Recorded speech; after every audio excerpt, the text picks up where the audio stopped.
Arc 3, Episode 12 of the DNR Podcast is brought today by you lovely folks out there at patreon.com/DANDR. We have major changes coming in the new year, you may have heard, but if not, swing on over to patreon.com right now, and for $1, you get access to a bunch of different stuff, and one of them is a 45-minute newsletter where we detail everything we're changing in 2020.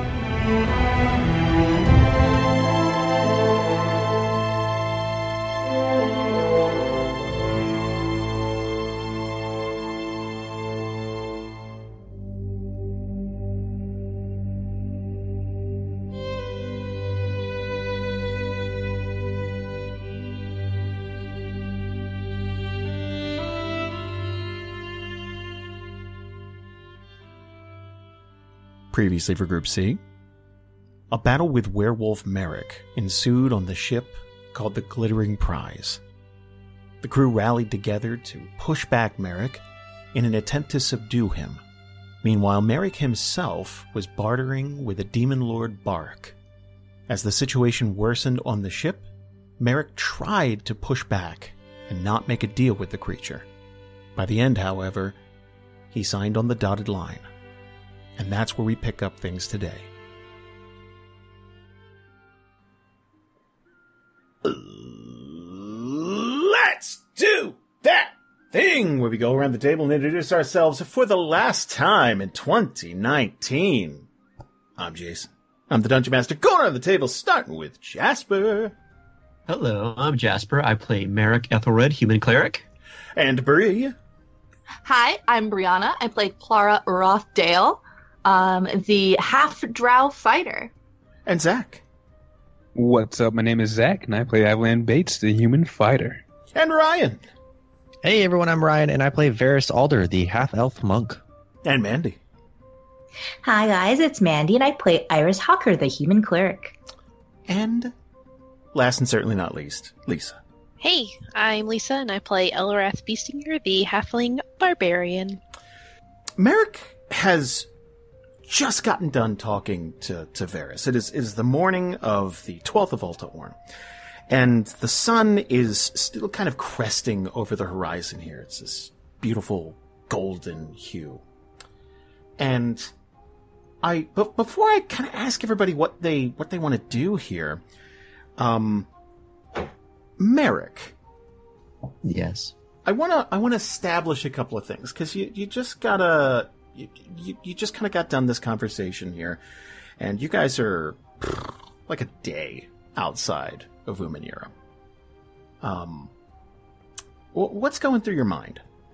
That's a good question. I think one question I have for you to establish the context is, what is in Marrek's mind? Is he aware of everything? Totally aware. Okay. Yeah. Okay, so this is a moment then where, if you can imagine, just a split second of finalizing some horrible deal, and then kind of just coming right back to a moment of finishing meditation and calm, and staring into the horizon with amulets and holy symbols and whatever, just like all of this like calm stuff. It's pretty jarring. So I bet there's this strange cognitive dissonance of truly probably feeling physically calm because that's the moment, but mentally feeling like screaming at the same time. So if this is the moment of sort of having just had a quick conversation with Variis at the bow of the ship in the morning, and I don't know, he's going to be paralyzed for a moment, but I think he'll also know exactly what happened within a few seconds. Just, okay, that's that. Two things that would go through his head probably. One is, okay, this is just for me. Like, in other words, he's going to protect everyone else as much as he hasn't been able to protect them up till now. And then, honestly, if the moment sort of ends with Variis sort of walking away, or just sort of the moment sort of ending, I think his thoughts would be around setting things right in a very, very deliberate way. And other than that, I think he's basically just going to go with the flow. Okay. Could you do me a favor and give me a perception check, please? Sure will. Give me a second here. Mm-hmm. Yeah, that's an 8. That's an 8. Well, I think you may be a touch overwhelmed at first from, like you said, it's a little jarring. But looking around, you're going to notice a couple of things. Again, that beautiful golden horizon in front of you, the sun's rising. There's some commotion, on the ship as the crew of 30 or so people are moving around. And the sky is just this beautiful dark blue behind this golden sunrise. So as that sun's coming up, you're just going to be able to see for miles and miles this calm, beautiful water. As a really stiff breeze kind of picks up at your back, and it's going to catch the sails, and you guys are definitely starting your day on the right foot. And someone is going to come up to Marrek. And this is a new face, but going to come up to Marrek. Sir? Yeah, hi, yes? The kitchen staff needs to see you. We need you to make a final decision on a few things, if that's okay. Yeah, I'll be there in a second. Yeah, I'll be right there. And he's going to start collecting all of the things that he had sort of laid out and just collect his belongings, put them all together very, very slowly, deliberately, very calmly. But then he's going to make his way to the kitchen. Okay. So Marrek's going to walk in and see 4 or 5 people kind of scurrying around. And they're all getting this breakfast prepared. And there's fresh fruit. There's kind of like I would call those side options. But there's a lot of egg dishes being prepared, and there's fresh bread baking, and these guys are working overtime. Marrek is going to, with a very stern, he's going to go right back into muscle memory, right, of just being in a kitchen. So he's not pulling any punches. He's going to really pick up whatever egg sort of, small omelet type thing it is. He's going to sort of pick up the edge of it and check how rubbery it is, kind of a thing. He's just really just making sure everything's just right. And, presumably everything is pretty good. They've been kicking ass. And he's going to, yeah, it'll do. And Reed, the Eladrin sous chef that you have working here, has been second in command, I would say, as you left. And he's going to give this slight smile. He knows what you're doing, and it's just kind of like, oh my god, you world-class ball buster. Just give him a compliment, that type of thing. But yeah, he's not going to say anything. And that was a compliment from Marrek, right? Exactly. Yeah, this'll do. That's probably the oh, thank God, this is great. What the only thing that Marrek will do beyond that is if Reed sort of, if he comes face to face with Reed for a second and Reed sort of smiles, Marrek's just going to close his eyes and he's going to use thaumaturgy to basically, I know that there are cabinets that are open. He's just going to slam them all shut, like tighten this shit up. And he's going to go past Reed. He's not going to be an asshole. He's just going to be very blunt about it and just be like, he's going to make his way out of the kitchen. And in other words, yeah, it's all good. Just keep it going. And he's going to make his way out. And honestly, as soon as he leaves the kitchen, it'll probably sort of just rush back to him at just this moment of he'll catch himself a little bit. He's going to be in a whirlwind for a little while. There are 2 things going on in his head. One is he's incredibly happy that everything seems to be on the right path, and that he's also, in his emotional mind, kicking the emotional devastation of whatever he's done to himself down the road. Like he's pushing it down. Gotcha. And he's just trying to get into the moment and just stay positive. Let's go to the captain's quarters really quickly.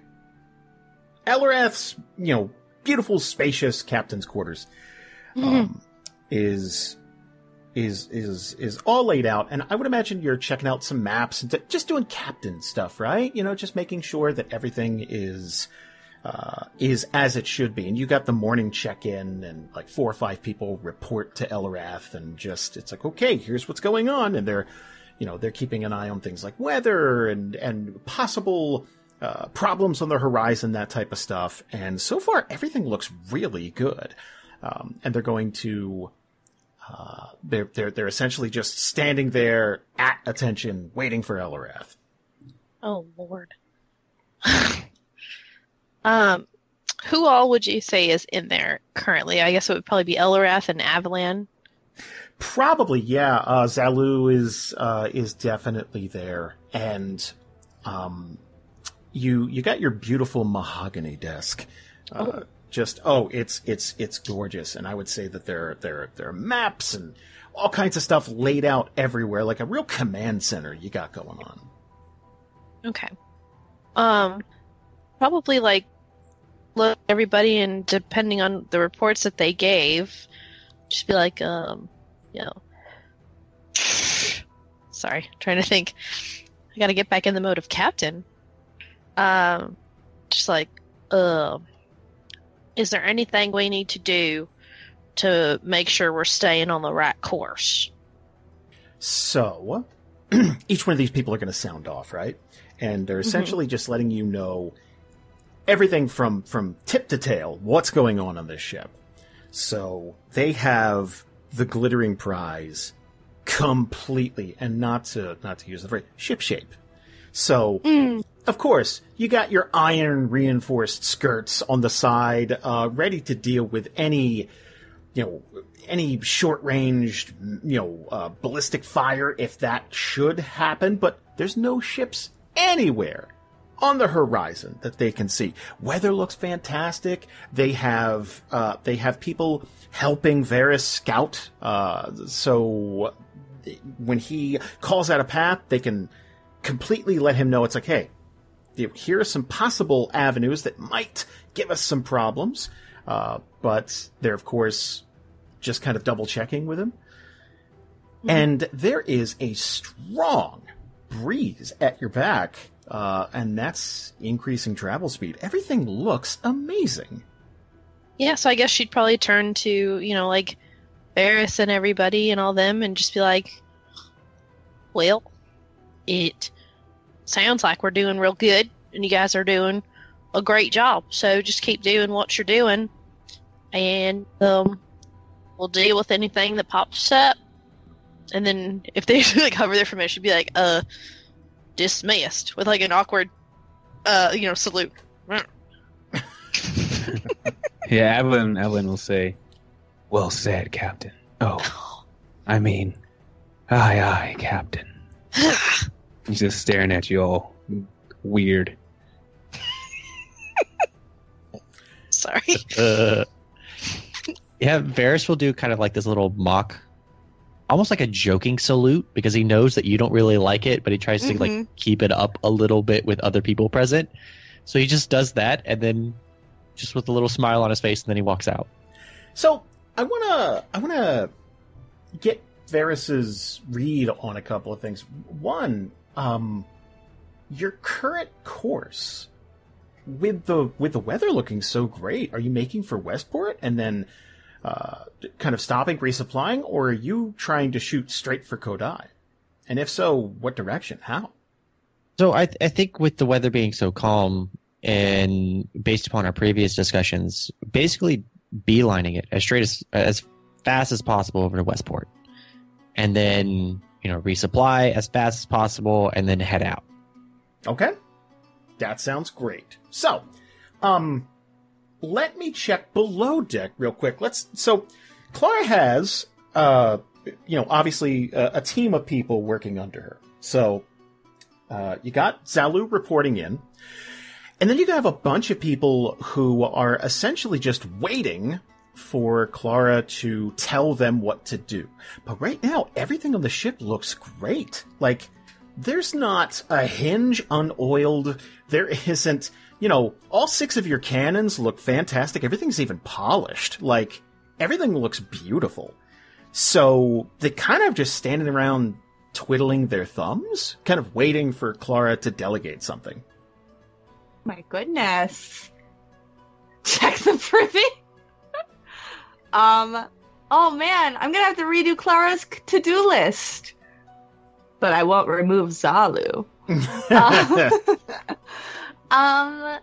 Okay, so if everything looks great, I guess I don't know what you do when everything looks great. Jason, help me out here. Oh, so there's a saying in factory work. Mm-hmm. If you got time to lean, you got time to clean. That is true. I know that one. Yep. They say that in all work, Jason. Yeah, I know, but unless you own the place you're standing in, someone is going to say that to you. That's true. So I mean, I guess it depends on what kind of boss you want to be.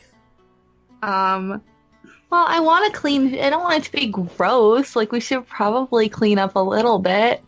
I feel like Klara is the type who would enjoy lists. And so she would probably make a checklist of everything that needs to be cleaned each day and tell everyone to maybe, leave their initials next to the thing that they cleaned, so that we know that everything's getting done each day. So if that's a system that Klara has already established, that would probably be a thing Zalu would keep up on and get people to check in with here and there. Right. So she would give the report, and then she'd kind of put a hand on Klara's back and just kind of let it linger there for just a second, and then tell her, "Don't worry, I got it under control," and then go back to work. Klara would blush for damn sure. And she would probably say, all right, let me know if you have any suggestions. So if this ship is a rockin', don't bother knocking. This is all too good. I don't like it. I don't trust this even a tiny bit. I don't think Variis would know that rule, so he'd probably knock anyways. Oh no! It's always good. Excuse me. Yeah, Here's something rocking. Exactly. I'm a knocking. It's like, oh wait a minute, I got that wrong. Sounds like someone's being attacked by a wild animal in here. Someone dying. Whoa. Fun Is there a fact, werewolf? most of the noises are Klara. And finally, let me check in with our medical bay, our chief medical officer, Iris. There is someone who accidentally banged their shin, and 3 of your nurses are already taking care of the situation. They just kind of, there's going to be a bump, but that is the biggest medical emergency you've seen since you left Umanira. Poor buddy.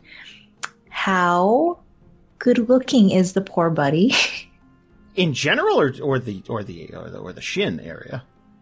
In general.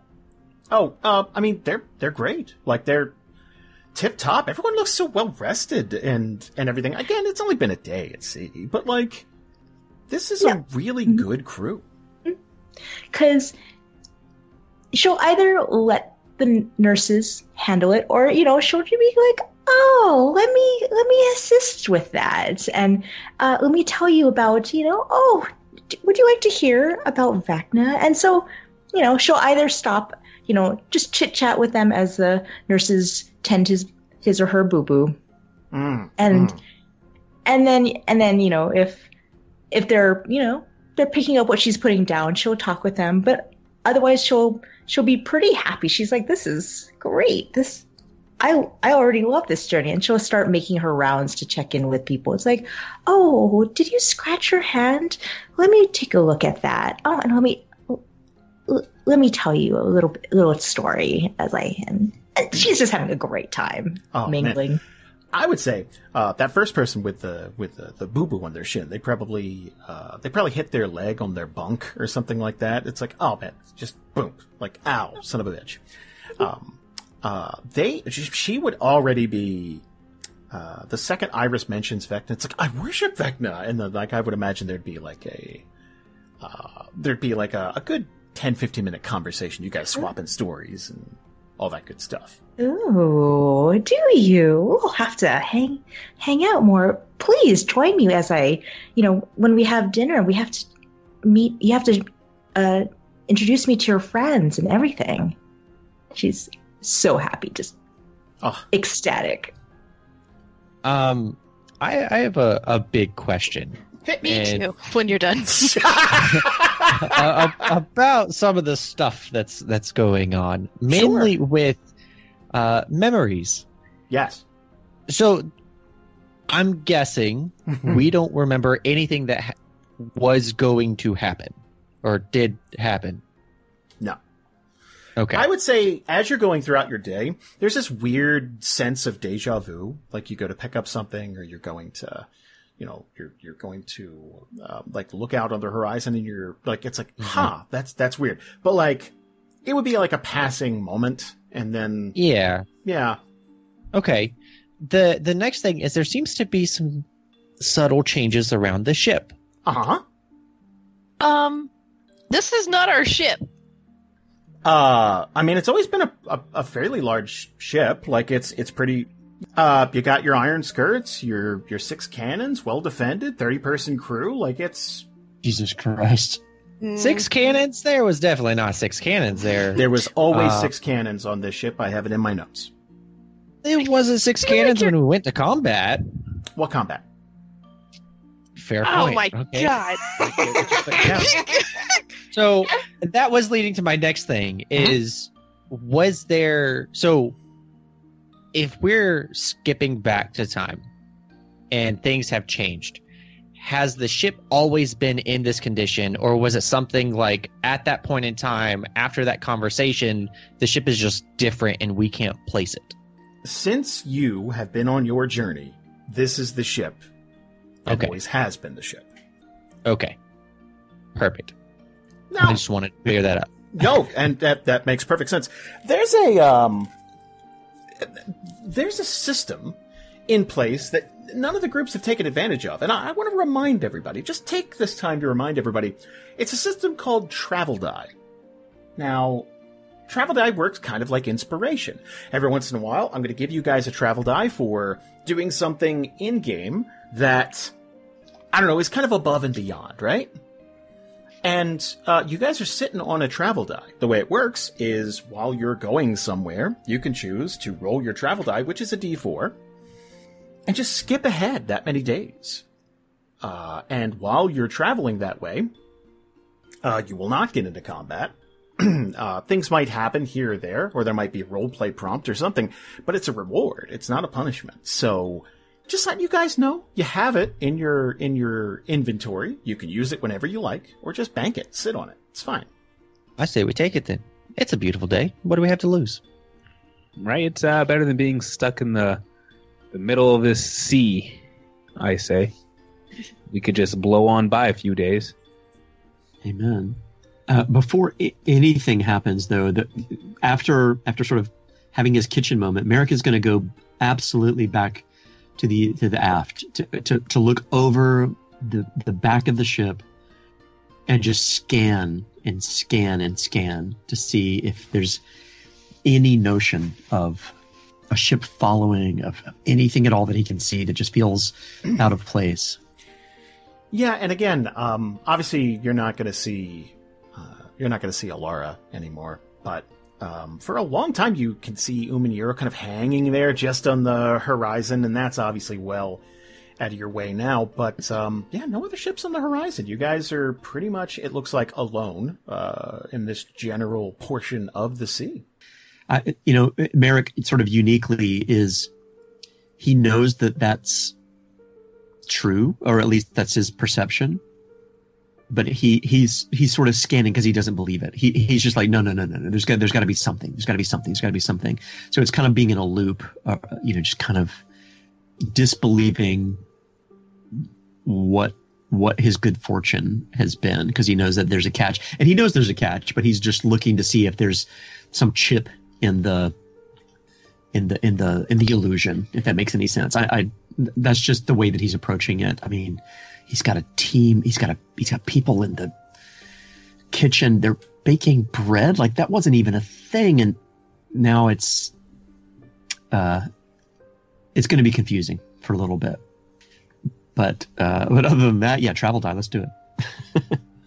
So I guess I got a question. Who wants to be the one to roll the very first travel die on DNR? So a lot of this was caused by Marrek. Mm-hmm. So I think Jasper should have the honor. Well then, man, I may not get an opportunity to say this for a while. Marrek, do me a favor, give me a D4. Oh, this is a much better D4 than I'll usual. take this one. This is a much better, and even in game, Marrek has this sense of he's about to do something actually okay instead of something that's not okay. Here we go. Oh, that's a 3. That's a 3. That's good. Good stuff. Man, the next 3 days are going to be lovely.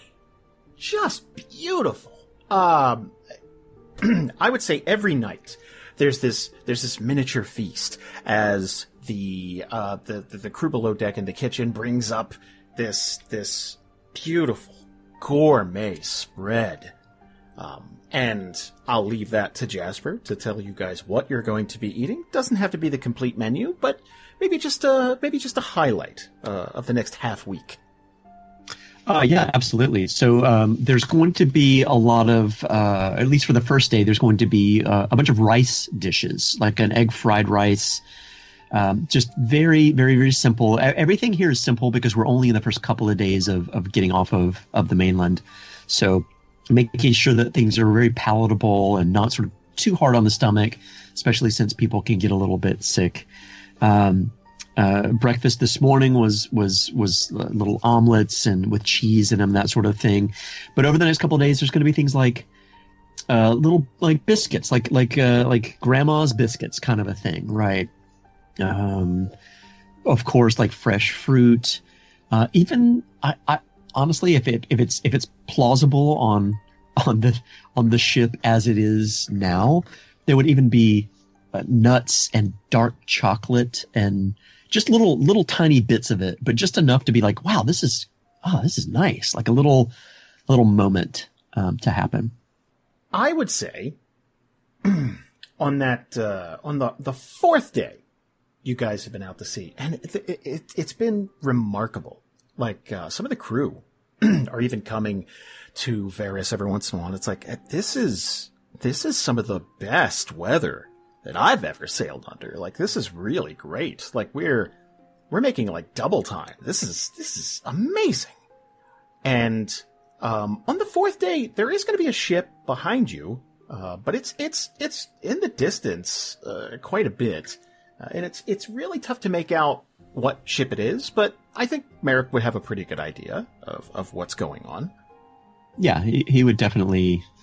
I think this is one of those things, and once again, I'm kind of thinking as, nobody else is acting like anything weird has happened, but he knows something really weird has happened, and he's not mentioning to anybody. He's barely poking around about it, but probably at the very beginning and probably dying it down a little bit. He might be like, so how's it going down in the down whatever, about the cannons or something like that, and just kind of getting a feel for if anybody like Klara or anybody else is saying, yeah, this is weird, like we have more cannons than we used to have.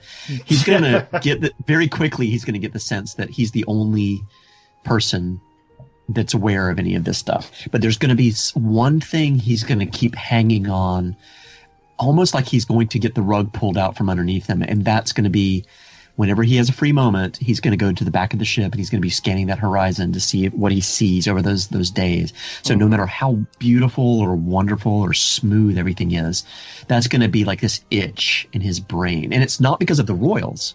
It's actually because he thinks, okay, where's the catch? When is this going to all become an illusion and it's all going to sort of go away? So it's just going to be this itch that he won't be able to get rid of. And honestly, if on this fourth day, and I think with a lot of silence for those few days, when he does notice that there's a ship that's following, it's actually going to be almost comforting, because it's going to settle in that the reality that he's now in with everybody here is reality. In other words, this is how it should have been, if that makes any sense. And it's going to feel very, very real. It's almost going to strangely calm him down about everything. And he's going to just quickly, and for the very first time since all of this, he's actually going to say, "Are you seeing this? Are you there?" And there's not going to be any response. But the weirdest thing is going to happen. As Marrek thinks those words, there's going to be this memory, almost like, oh, I just remembered where my keys are type of thing.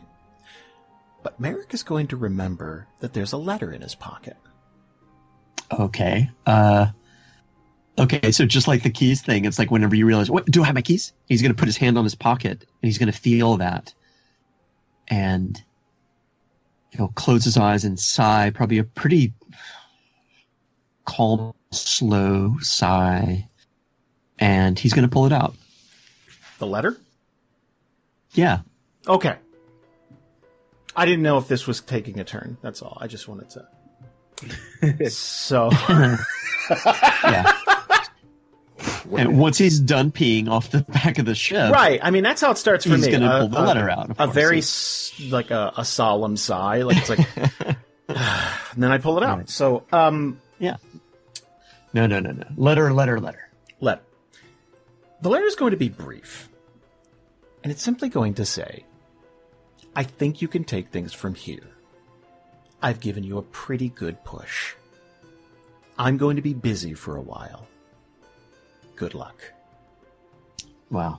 Wow, it's so innocuous, isn't it? Like, it's so, hey, thanks for letting me stay last night. Can't wait to see you again. Kind of a... I have a meeting. I can't stay for breakfast. Right. Oh, no. Right. Can't, talk to you soon. Could you call an Uber for me? Or... Yeah, right. Don't worry if I don't respond anytime soon. I'm just going to be really busy. He's gonna read the letter, probably just over and over and over, trying to see if there's anything between the cracks. Because again, emotionally, it's going to be like, "You asshole," or "You conniving," or something. Just trying to find like where's the loophole, where's the legal language here, or something like that. And I don't think he's going to find it. It's pretty straightforward. He's going to flip over the piece of paper just to see if there's anything else on the back of it, and assuming that there's not, he's eventually just going to... He's not even going to crumple it up. I think he's just going to let it go over the back into the water. Just let it flutter. That and whatever envelope, if it was in an envelope, or if it was just sort of tied together, or if there was nothing to it, he's just going to let it fall, and that's it. I would say at some point, someone's going to walk up to Variis and kind of tap him on the shoulder, just to try and get his attention. Yeah, he would instantly turn around. Hi, I didn't want to bother you, but I've been working on something, and I really wanted to run it by you. Okay, what is it? Thorian is going to slam this big book on a table near Variis, and there are probably a couple of people near Variis with spy glasses, like looking around, just constant vigil, constant keeping an eye out. And she's going to have the book open to this huge monster. Tentacles and just it's. So, this is the Romeo. And it's just this. Well, it's beautiful, but I don't think we should run into it while we're sailing. It's probably fine. I'd love to meet it one day, but nope. No meeting it. No. Not in these conditions. A smaller ship, maybe. And an expedition for that might be nice, but you guys are doing something else, and I think we should try to avoid it. That being said, I have a few areas on the map that we might want to avoid so that, we don't have a chance encounter. Okay. Not the direction I thought you were going to go, but okay. And Thorium would jot a few, kind of circle areas of the map that's historically, it's fed here and here and here. There have been attacks here and here. So we probably want to avoid all of those, and once we get to Talor, it should be fine. Wow. Where'd you learn this? Oh, well, I've been studying creatures like this for quite some time. I have a brother back in Brightport who was just showing me some things before we left, and while I headed north, and it's a long story. Okay. Yeah, I mean, this type of knowledge is definitely impressive. Yeah, I mean, I could take this over to the captain right away and pat on the shoulder and just kind of looking down, almost like walking away, looking at the notes of okay. And there's going to be this, you could tell she kind of swells up with pride. I'm here if you need me. I as you're walking, it's I look into this stuff a lot. Just kind of fade off. As she starts to talk, as he walks away, he's going to turn around, but keep walking, just walking backwards. And it's you got it. Definitely. We will be having another conversation. I just want to share this information. And then turn back around and almost pick up his pace just a little bit, put a little hop in his step. So, below deck, I would say Klara's working on something. Now, at this point, again, there's a little bit of busy work going on and all that, but at this point, the ship is large enough that people kind of disappear here and there. You have a small crew under you, but it's not exactly like you're on top of each other, right? Mm. But Klara's going to feel a strong hand on her shoulder. Uh-oh. And Zalu is going to somewhat roughly turn Klara around and push her against a wall. Oh my god.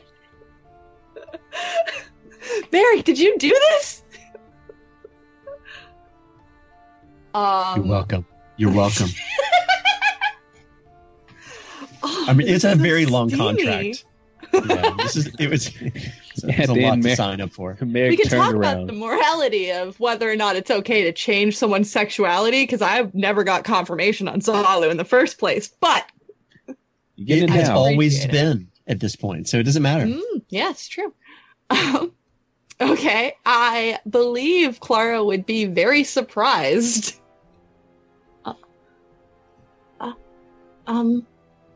Hi? And at this point, she's very close. And it wasn't a violent shove, like she means you harm. It's more out of passion. I hate to be forward. And she's gonna kind of nuzzle against you, like her mouth is right next to your ear. But I must have you.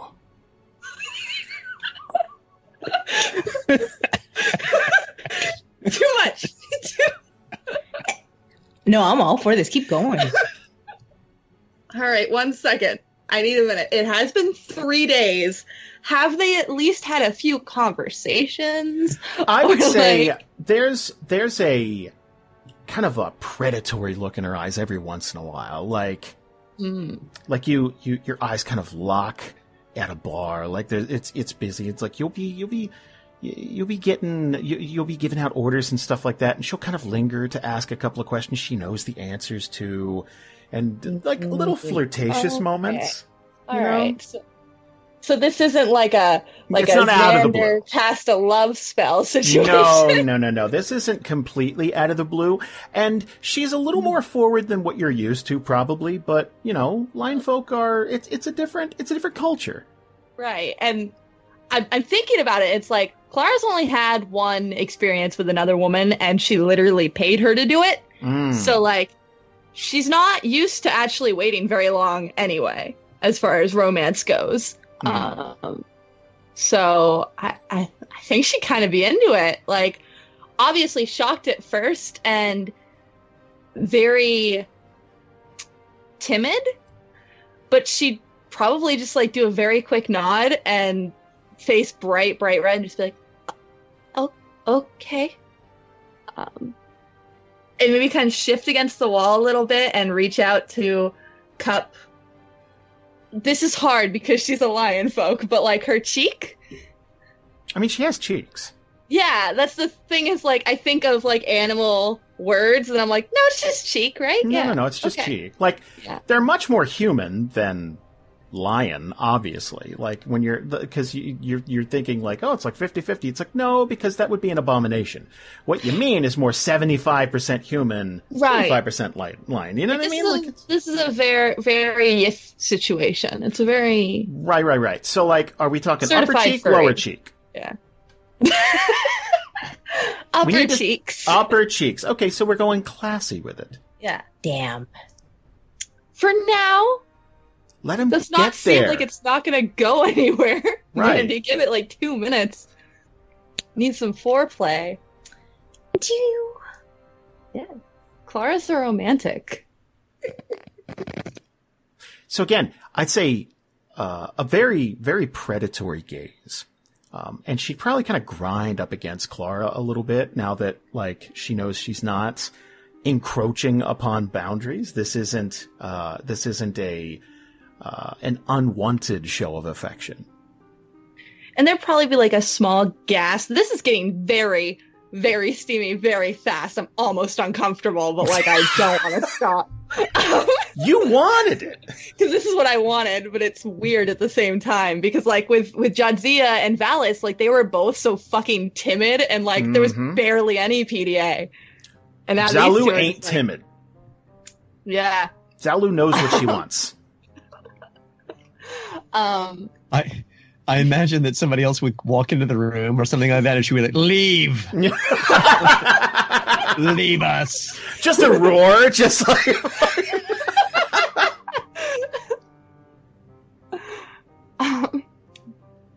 Klara probably give like a little gasp and then like go in for a kiss right then. Like, all right, let's go. So. Maybe even like wrap her leg around her. Like, are we doing it right here? Like, is this happening? Like, and I think there'd almost be like a lack of control about the situation, but at the last minute, she would probably grab Klara's wrist. Oh, and wrist. then, okay, good. Yeah. Never mind. So probably grab Klara's wrist and then like pull her toward their bunk, Zalu's bunk, like there's a door, and probably pull her in and close the door, and then we'll do the tasteful, the tasteful fade out.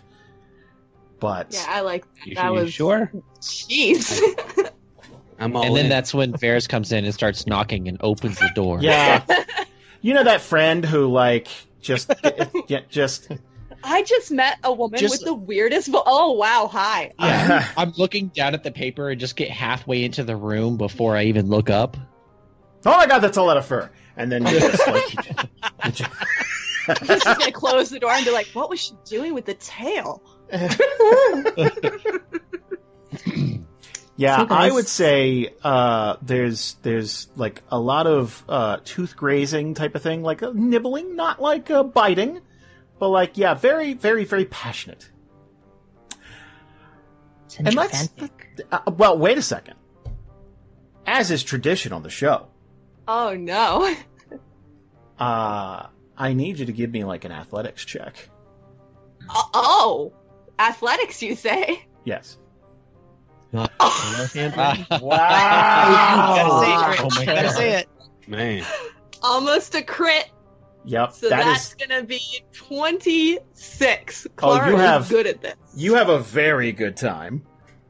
Almost as if there was an alternate reality where you were denied this, and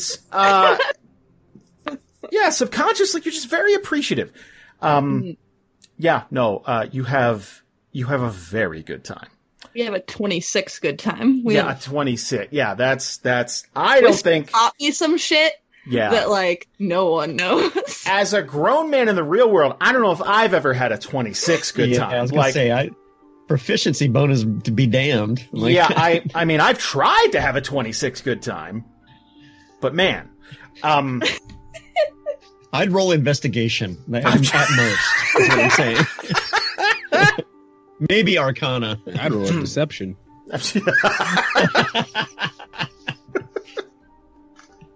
Disadvantage. I was just gonna say all this talk about, wild sex and intrigue got me thinking. What would Avalan be into, just like naturally? So I think I'm going to roll a d4, and I'm going to put 1 human, 2 elves, 3. I gotta get a little creative. Drow, maybe 4. I could see Drow. Yeah. I don't know, like Goliath? Lion, the Goliath. So I Like feel like 7 he'd be feet? like, that's a challenge. I don't know why. Like, I feel like he would, Here's the thing. he Has would he see it seen and a be like, that. Because It's like, that'd be rare. that's true. I get the vibe that, so like, I yeah. have a chart if you'd like to use it. Yeah, let's use that chart. Because it's every race in Theria, so like that's your first roll, and then it's like, well, what size are you after? Do you like them tall, short, that type of thing? I don't know. suck if you want a tall gnome. Well, I mean, tall for a gnome, that's different. And again, I don't know if you know if Avalan's gay or straight or whatever, but like, yeah, no, there's Is roles to be done. there a whole table for that? Because Oh, baby, yeah. this I mean, is should we why we leave things to professionals. Yeah. They have things ready. I want to add it to the book. Damn, we're Now not getting I'm curious. Zalu art. Oh. Oh, we could. I'll pay for it. Are you serious? A little bit. Can we have cuddles between Klara and Zalu in the G-rated cuddles? G-rated? Yeah, I was about to say, we have to cover it up, like, there's a It's not in a safe for special work back flap. section of the work. Yeah. Yeah. I have to go back to Clara's biography and put that in at the very end. Like, ooh, well, she was on the boat. She just so happened. Yeah, that's happening. I mean, we can... I think we need another art print signed by the cast. Let's make everyone Yes. uncomfortable. That's... Are we doing more than kissing it next time? Oh.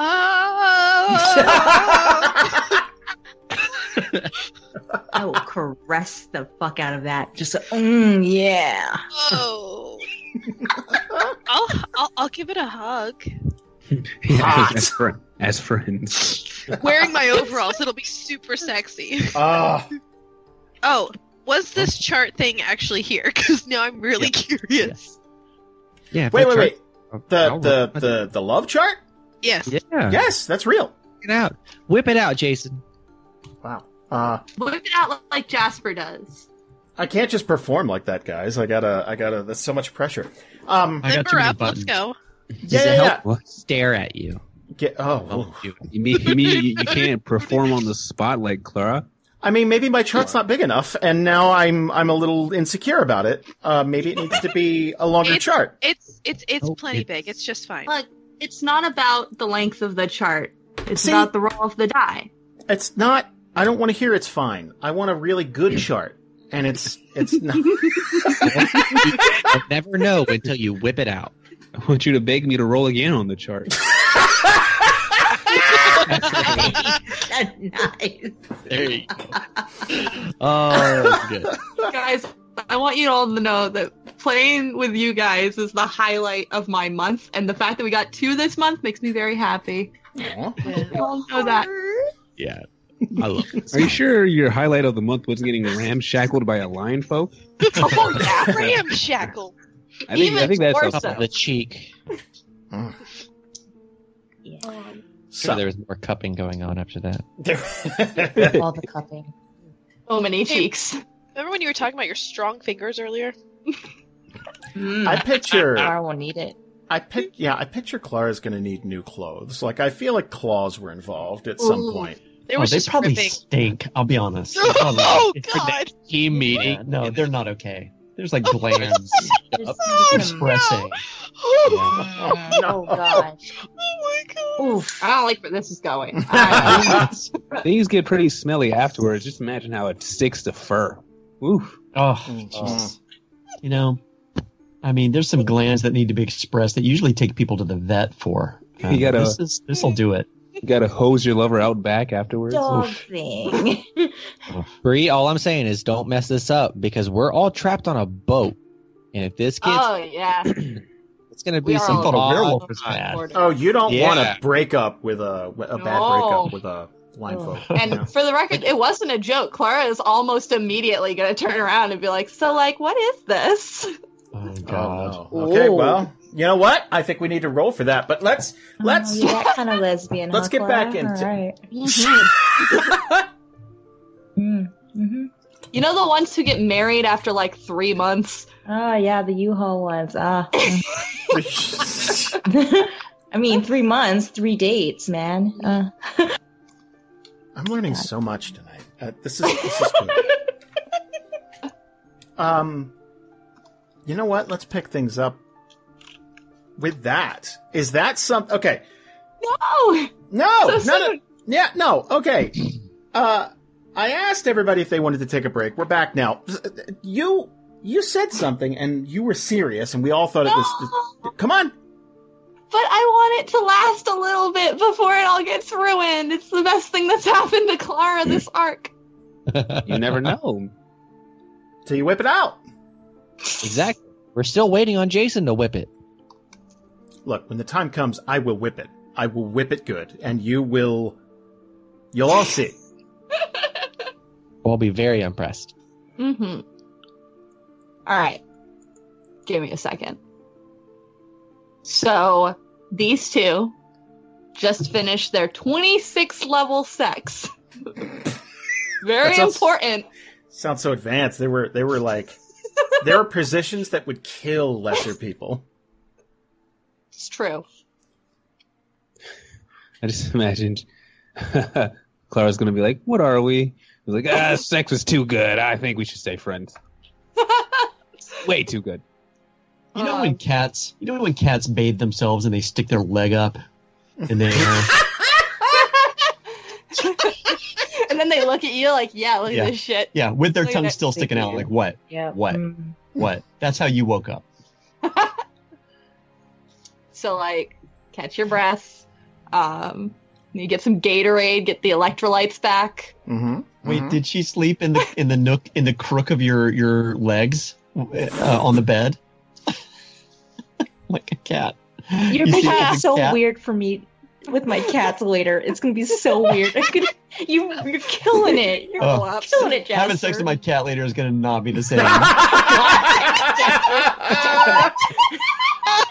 It's gonna be so weird this time. It's so weird.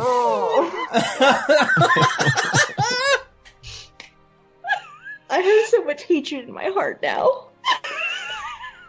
I was just listening Save it for Dragon Con. It's okay. Yep. You can hit him at Dragon Con. Feel free. I was enjoying my furry porn, and now it's dead. Sorry. Okay, all right. I'm shutting up. I'm muting myself. Bye-bye. So I don't think she would jump right into it. But she would just be like, that was really nice. Like, that kind of, like, easing into it. Like, are we talking after this? Is the first thing?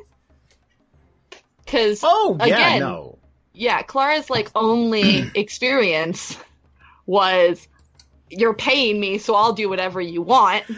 Right, and Whisper was really nice, so I don't think it was so much about the money. Like, obviously, money, you know, like, it was more a favor from Sleazy Pete, but, like, there's always going to be that thing in the back of your head, like, you don't want to be the person who's like, that. I love that stripper, they're going to fall in love with me. You don't want to be that person.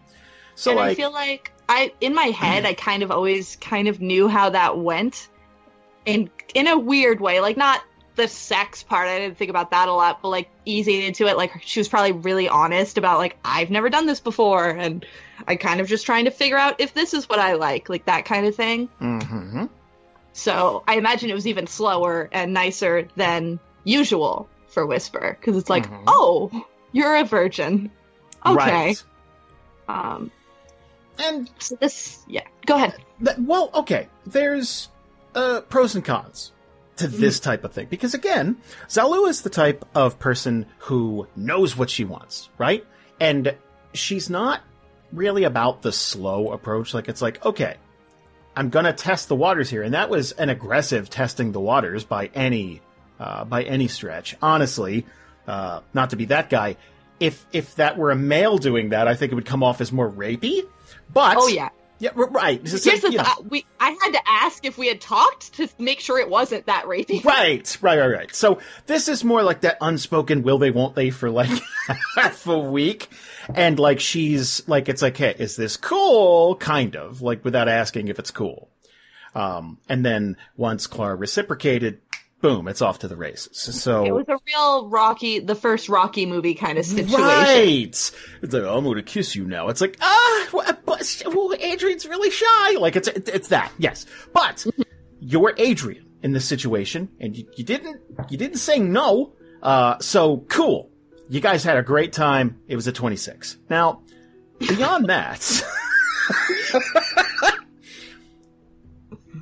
that would kind of be a con for a lot of people. The pro would be she's not feeling awkward after this, especially with a 26. Like, if there was, let's say, a failure to perform on Klara's part, that might be a little more awkward, but, like, you both wanted it. You both had a great time. There's no part of her that's like, oh, it's so weird now. It's like, she's fine with all this. So she would probably be speaking and talking to Klara and talking about how admirably you both performed and you both should be proud. I believe that too. Very good. I rate that a 26 out of 10.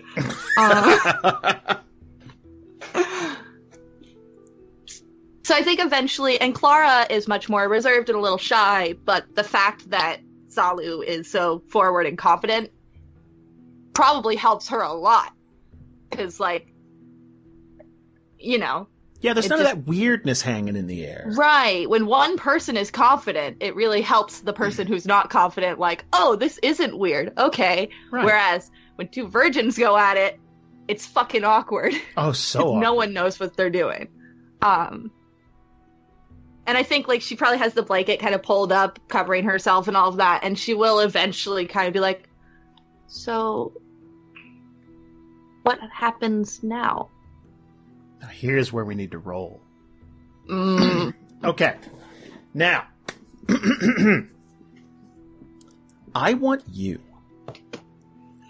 to roll a d10 on a scale of 1 being probably not what Klara's after, and 10 being, oh, we're married now. I want to see how Zalu reacts to this, how she interprets. Okay? All right.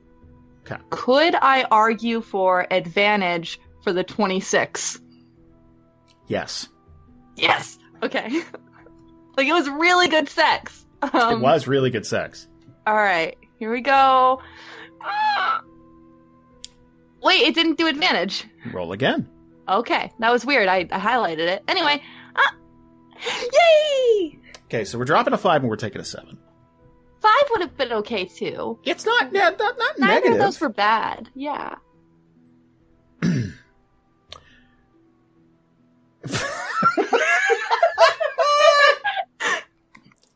So again, I almost picture Klara in Zalu's arms a little bit. Aww. Like, I picture Zalu as a cuddler afterward. Oh, because she's a cat. Okay, yeah. That is racist. I'm saying cats are great at cuddling. That's true. Oh, does she? Wait, I just learned a new word yesterday. Does she bunt me at any point? Does she do the Well, that would be forehead more of a bunt? headbutt from her. It would probably break the bridge Well, of your it's like nose. a wouldn't it? nuzzle. It's like Not a for nuzzle. okay. Loki doesn't hold back when doing it to me, and he's an 8-pound cat. I imagine a lion folk would crush your goddamn just, you'd need reconstructive surgery afterward. Mostly just wanted to show off that I knew the word bunt, but okay. I know, and Also, you're being really nice saying he's 8 pounds. That was really cool of you. you leave my son alone.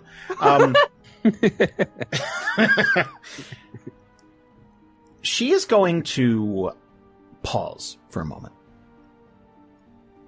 I would like to continue to see you if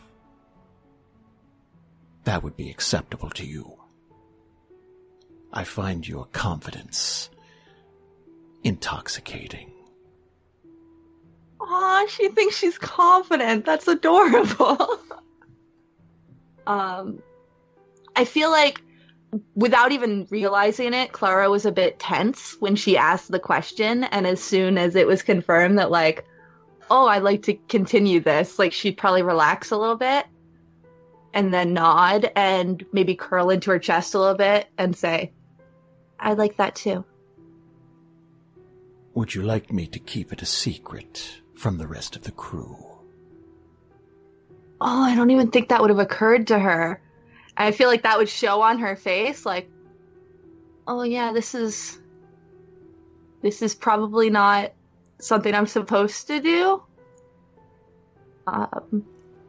If you would like, I can ensure that no one will speak a word of it. Oh my. Klara would look up and meet Zalu's eyes and just go, I'm not ashamed. Whatever you think is best. You know this life better than I do. And she's going to kind of grip Klara a little bit, and there's kind of like a low rumble in her chest. Some would call it purring. Let's cut up to the deck. I think we've had enough naked fun times. Let's Augie is going to scream down from the crow's nest. Land ho! In sight, everyone's going to be able to see Talor. You are all closing in to Westport. Beautiful, beautiful land. And obviously, it's just got a different look to it, a different feel. One, everything looks a bit drier, a bit, it looks more like rugged. Even from here, you could tell, like, you're used to, like, okay, if you're leaving Brightport, if you're leaving Umanero, it's a big city. It's this big lived-in thing.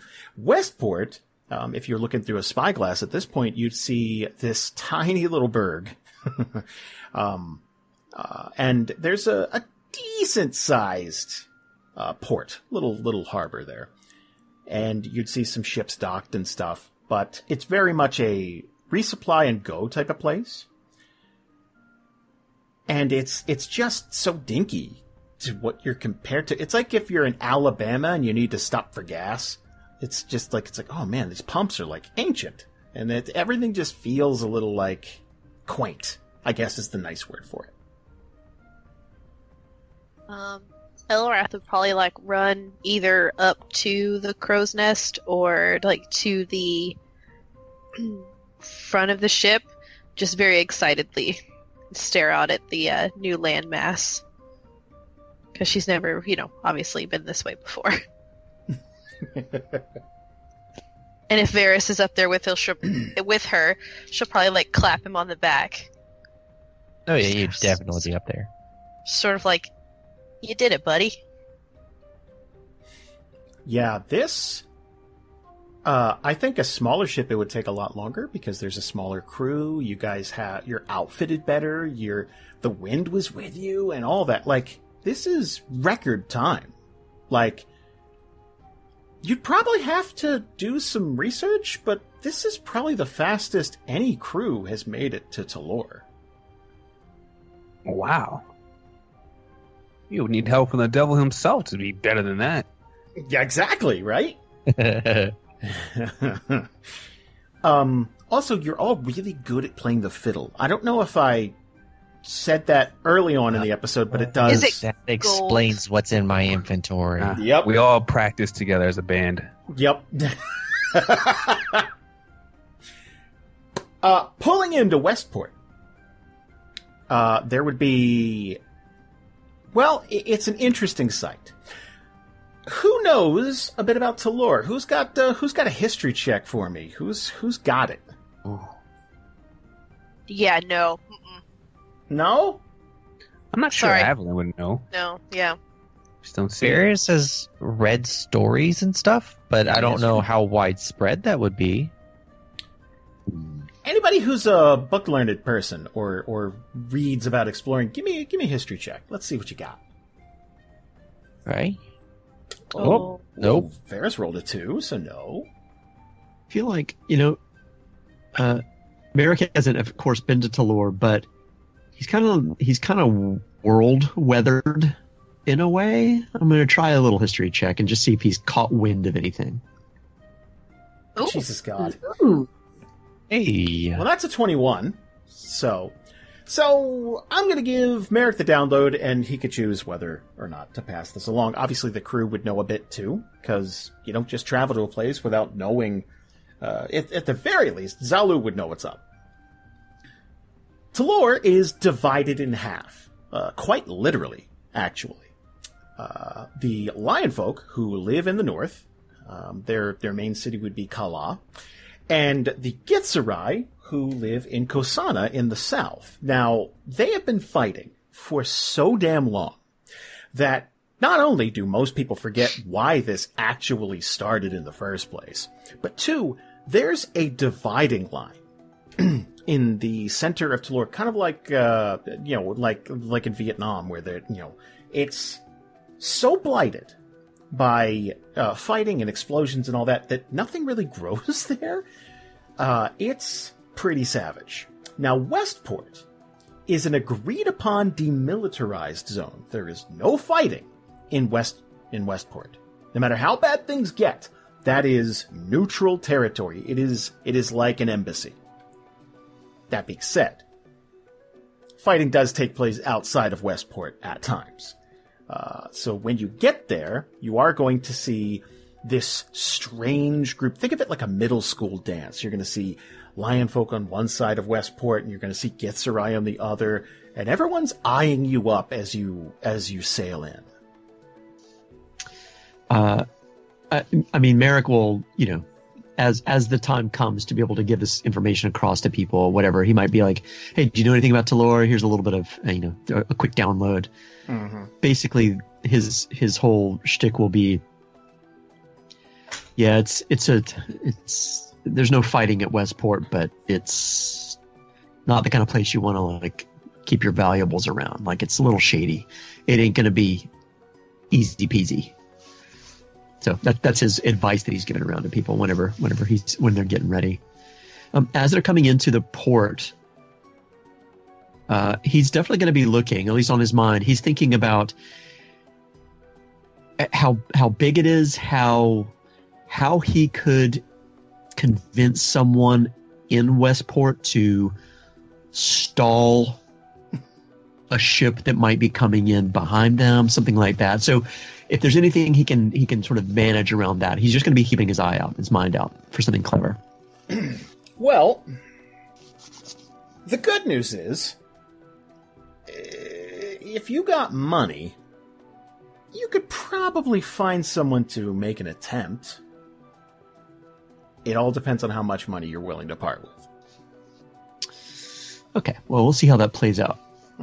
He's just definitely curious about if there's I don't know, just anything that looks like it would be an advantage on, blocking the way. And by that, I don't mean like causing some issue in the waters, but just more like, yeah, sorry, all the docks are full. You're going to have to stay out a little bit further for a couple of days, or just something. He's trying to think cleverly about how to stall. That's it. Right. And, as you guys are sailing in, you're tying the ship off and everything like that. You'd have members of the crew that are all ready. They'd probably come up to Eliwrath and they'd have a checklist of anything that you guys might need.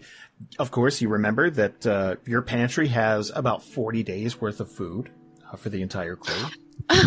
God. And you got the 10,000 gold in petty cash just on the ship. Of course. Of course. Yeah. So they would be more than willing to head into town and resupply with anything you guys might need and take care of everything. Of course, you guys are also welcome to stop in Westport yourselves and take a look around. Holy shit. Definitely. Yes, please. That might not be a bad idea. Yeah. Yeah, I want to win. Go ahead. No, listeners, we're not going to see the cool city. Of course not. Bye-bye. First thing when they do dock, it's going to be like it's paramount to Marrek. He's going to find Yarly. Yarly's around, right? I think Yarly's around. Yeah. Just making sure I didn't miss something here. Yeah, he's going to find Yarly and sort of pull him aside and just sort of in confidence. And he's going to say, hey, we've got a ship behind us that's probably, I don't know, pretty close to being able to come to Westport. Can you do me a favor and see what you can do here to stall things?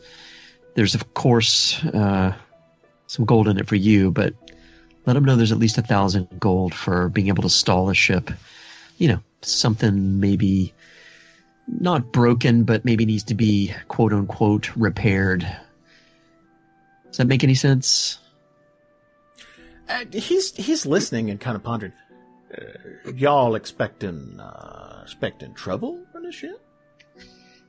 It's not so much a trouble as it is it's a good-natured race, and I don't want them to catch up anytime soon. So don't want anything bad to happen, but if they do arrive, I kind of want there to be some pieces in place just to slow them down a little bit. Again, it's good-natured. I don't want anything to happen, but there's a little money behind it, a little gold.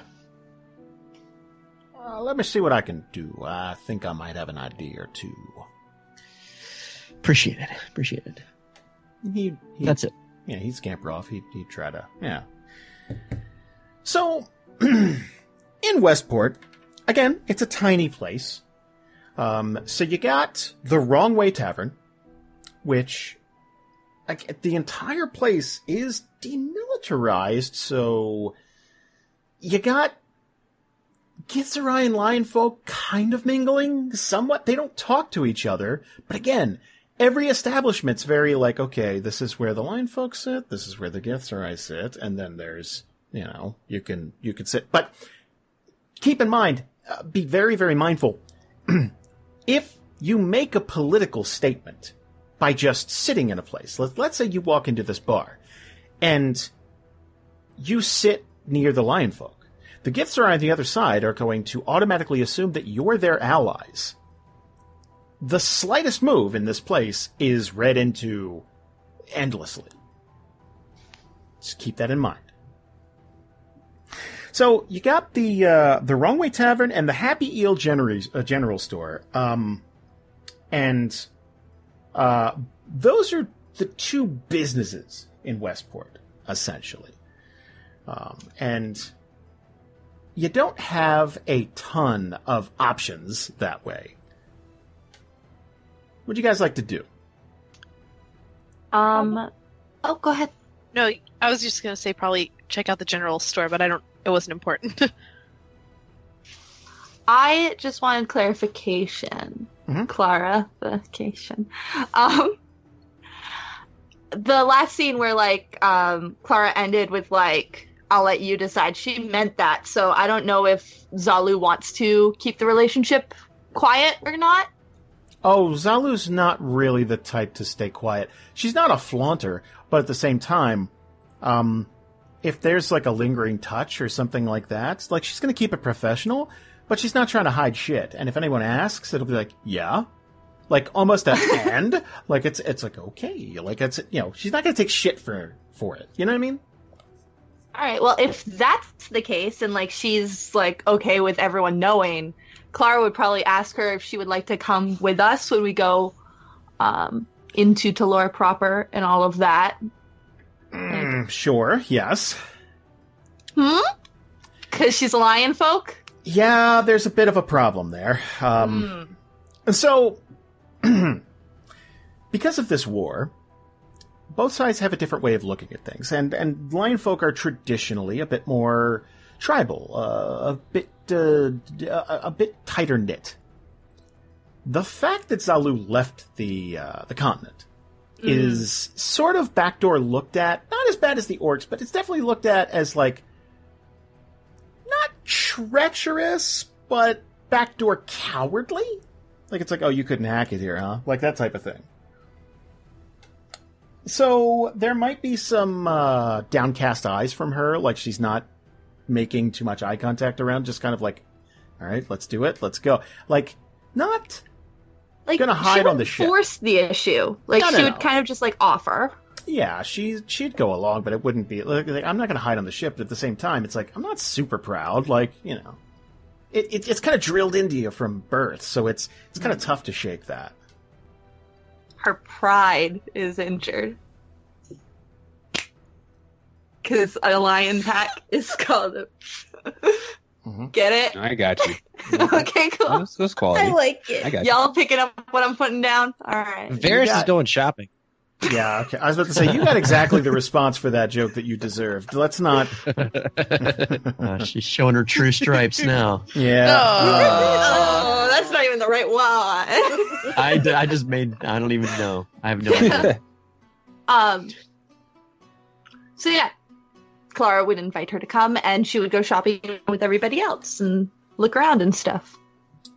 Yeah, so there'd be there's a lovely half-elf lady named Gale who is running this shop, and it's a long shop. So when you you make landfall here in Talora, you're going to realize, one, it's hot. It's a really dry heat, but it feels like it's irradiating you. It's very, very warm here. So when you walk into this place, just being in shade, it's oh, thank God. But there's going to be some windows open in here. There's a nice little cross breeze, but it's a store that's longer than it is wide. So think like a GameStop in the mall type of thing, but way longer. So you're walking in and there are people browsing and stuff like that. And every once in a while you probably have to tuck in a little bit because there'd be a beefy ass lion folk person there, and they take up a lot of space. Like me at a Japanese themed store in the mall. Those aisles were not built for me. Wow. And hey, they updated it. They got a bigger space. They did, and it's better. But those man, UNL liked to browse in there, and I was not. I was in the way. But the point I was in the way. Yeah, so imagine. So, is there something specifically you guys are looking for? Are you just kind of looking around? I think we're just window shopping. Okay. Varys would be looking for something specific. Oh, okay. Care to share? Yeah, so he's looking for a weapon. Specifically something that he can still use where he can punch if he wants to punch, or he can cut if he wants to cut. And so he's looking to see, because I would picture like over at the mainland, it's not something, because the martial arts aren't prevalent there, it's not something that you're really going to be coming across. But as soon as you're coming across here, he's probably seeing some stuff that would really help him in a fight. Yeah. And his eyes are going to start to get big. Because, again, much like the Japanese themed store at the mall, like you're looking, it's like, wow, they got weird snacks here. Like it's all just like new and fresh and different. So the weapons are going to be different. The food is going to be different. Like all of it's going to have a different feel. Like you may go to reach for something. Like it's like, oh, Lay's potato chips. Of course they're going to. Wait a minute. What's this Walker's bullshit? Like it's like that because it's just different there, right? So you're going to see all kinds of stuff, and there's a lot of like fist weaponry type of stuff. And if you're looking at it, there's going to be a lion folk next to you. This dude is like 7 feet tall. Big boy. Oh, he towers over me then. Yeah. So he's going to lean down, and when he does, he's going to take up most of this aisle. And he's going to give Variis a look. Are you going to purchase one of these? Oh, I definitely hope so. I really want one of these.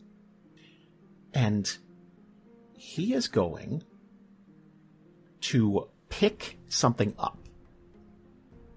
And he's going to hold it up, and it looks a little small for him. But he's going to hold it up to Variis. And what it is, think of it like, they're not brass knuckles. What it is essentially,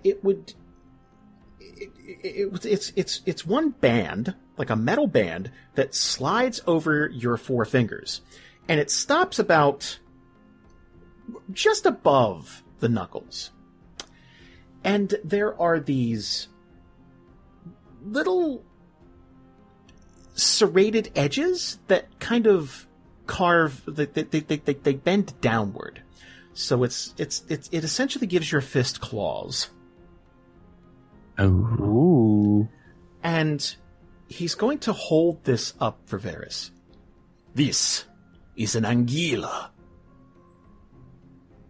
And he's kind of like if you don't immediately grab it, he's going to like, try it. Like, just kind of like forceful. His eyes are definitely going to get wide, and he's going to put his hands out and then like try one on, and then kind of like turn it back and forth just a little bit, and then almost like form the fist and like almost small punches like forward. I'm like, okay, well, how does that work? Do I got to rake down? And just trying to figure out some of that without full out punching. And then look at it. Do you have something that I could hide? There's going to be this big toothy grin. And there's a whole section. Essentially Assassin's Creed type shit. Like, he's going to take you. So, like, one, he's going to grab you by the shoulders and lead you over to a section of the shop that has this hay-stuffed burlap sack person. And he's going to grab one of these anguilla off the shelf and put it on. But because there's a sizing chart next to it. So, like, he grabbed like a little halfling size. And he's going to grab it. And he's going to rear back and punch this thing with a downward slope. And it's going to rake the face. Like, one, there's going to be an impact. And then it's going to rake the face of this burlap and tear it wide open. And he's going to point to it. You try. Oh, okay. And again, reach out for it. And then, yeah, he would repeat the exact same thing that he was shown. Yeah, there's definitely, like, you're going to feel that. It's like, oh, that's got a good feel. And he's going to, like, next to this is a rack of different, I guess I would say, very minor, like, secretive type weaponry. And there's all kinds of stuff. There's something that straps to your wrist. And if you were to flick it in just the right way, it's a collapsible sword, like, that rides the full length, like you'd be Baraka from Mortal Kombat. There's a version of the Anguilla that have retractable blades of different lengths. So you'd essentially be Wolverine. Why did you just roll a crit 20? What happened? So I was rolling to see, trying not to metagame from the stuff that didn't happen. But based upon the stories that he was told, as because I'm guessing it's a routine now. Every single morning, Variis and Marrek go do the meditation, and spending more time with him, and knowing that there's only one failsafe, probably wants to add another. Do go on. So he would probably look back to if the party. I'm guessing the party is kind of at the point where they stopped at the storefront and they're like, okay, yeah, he can go in and go in, and they're all sitting there talking. And so he looks back and then goes back to the store owner. Do you have something made of silver? So, not only do they have silver weapons, they offer a service where they will silver any weapon that you choose custom for you for an extra 500 gold. Ooh, okay. Okay. So I sent you a link in Skype for this specific occasion. He's wanting to get this curved dagger, something that you can put in a small sheath and kind of have like behind your belt, something that would stay like in the near your back, the swell of your back, that you can just kind of reach behind, pull that out real quick, and be able to use it if needed, but something that could also stay hidden. He's going to be describing stuff like this, and then at the end of it, do you have something that fits that? And taking more of a serious tone now. They'd probably be able to hook you up in less than 3 or 4 minutes. Like, it would take them some time. So, you may be picking up on the fact. This is what's really cool about visiting the one shop that's demilitarized on a Cold War era-esque continent. Yeah. There's no shortage of weapons and interesting ways to try and kill someone. They got That's you. convenient. Yeah. Like a Walmart of death. Right? Like a Walmart. Oh, yeah. Sure. Just Walmart. So then he would be wanting to purchase that and then look back to see if he can find a price tag for the first weapon that he was shown. So, that lion folk. Do me a favor, give me perception. And up. Okay, nope. Don't worry about it. Extremely high or extremely low. That's what my rolls are. So, like, 20s or 2s.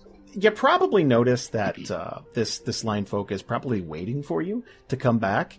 And if you come back, he'll be ready to show you other stuff and describe. So, if you're looking to purchase those knuck-like things, they come in a variety of shapes and sizes and stuff like that. But you're probably looking to spend somewhere in the area of 400 gold for a set that would be like a +1, something like that, to your current stuff. All the way up to 1,500 if you really want to add some accumulative damage to your strikes. Okay. Next thing, which I guess we would have to kind of retcon or go back a little bit, is how much money do we have from the pool? I'm sorry. Or are we allocating from the pool of money that was just kind of for the party to spend for this expedition? Do we have any allocated for personal uses? Well, as you guys know, you were given 15,000 gold in Umaniro to go on this expedition. And a lot of that went to the crew and stuff like that.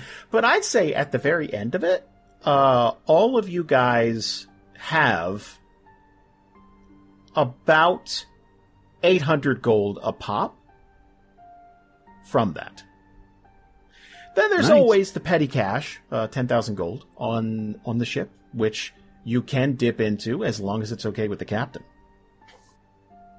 All right. Yes. So Variis wants to keep the silver dagger purchase a secret. Okay. And so I guess whatever that would total up to, and then however much I would have left from that 800-ish. Okay. And then he would be looking to expend up to that. If it goes beyond that, he'd pretty much run out the store like a child going to the parent and be like, can I have an extra 20? And then running back in the store. Okay. So, you know what? Let me get that ready. Anybody else? Let me ask before I start doing a bunch of math stuff. You said we all get 800, right? Oh, I said you all got 800. Oh man, that's Goodness. a little chunk of change. That changes things. It's just like, oh, yeah. Because before we're just window shopping. Oh, yeah, this I stuff was looks thinking the nice. same thing. Like, Yeah, oh man, whatever. window shopping. Old Uncle Sam dropped a ducat in our pocket, so I Oh no, get my taxes. I deserve it. Is Klara there- would want to buy something for Zalu. Oh, man. Gross. That's so cute. Such a lesbian. Wow. Only lesbians buy gifts for others. Okay. That's for damn sure. You just slept with this girl and it's like, oh, I love you so much. Let's get married now. I have to show my... Oh, God. That's so True. gay. It's very yeah. Wow. It's true. So, Jason, I wanted Avalan to... I'm kind of thinking about upgrading the chainmail. Oh, really? Yes. So, Variis, he perused the weapons side of things. What about the armor side? Oh, baby, yeah. I mean, think about it. If there's a bunch of weapons on this island to kill the other guy, what's the next thing you sell? Exactly! That's the next thing you sell. You see, that guy before you just tried to buy 10 knives. You might want to protect yourself, fella. I'd Right. sell that. So, next to the grenades would be armor. So, Perfect. That's a good reminder. there's all kinds of... I was not joking about the grenades. Ah. There are grenades on this. Yes. So, let's get you... Let's look at your chainmail options, if you will. How much are you looking to spend on this? All 800. Oh, okay. I have to. Yeah. Okay, I think I could hook you up. Now, I can give you a couple of options. You got your standard, just well-constructed chainmail, right? Like a chainmail +1, something like that, right? And that's... Because it's so plentiful here, the cool thing is it's not very expensive. Like, Nice. you're looking at probably a third of the prices that you'd be spending in the big cities on Alara. Clearance, baby. Yeah. It's really... Now, obviously, these are different styles than what you're used to. Do you know where they're getting all this stuff? Probably the field like 500 feet out of the zone. Out of the Yeah, peaceful some of zone. it. Yeah, like... if you're dead, you're not using your armor. So there's Lionfolk themed armor, which is much more like animal hides and stuff like that, but it's like thick, durable. These people have a craftsmanship about them that is like, holy shit, like you do not see that back home. And then you have more of a like a metals, alloys type of stuff in the Githzerai, which is a very cold, calculating people. But holy shit, do they know how to put together some chainmail? Mm. So you can go with, say, oh, go ahead. I was saying, I do think I want to keep it chainmail. I don't think I'm ready to step it up yet into a heavier armor set. Okay. That's like medium armor, I think. Yeah. So let's get you. Because I was also thinking about buying a shield too, but we'll see how much armor costs. Okay. So here's what we're gonna do. Let's get you. I'll give you a few options. You got your standard chainmail armor, which is a +1. It goes all the way up to +3. +3 is going to get expensive. Okay. Now, there's also specialty armors. Necrotic resistance, poison resistance, lightning, fire, that type of thing.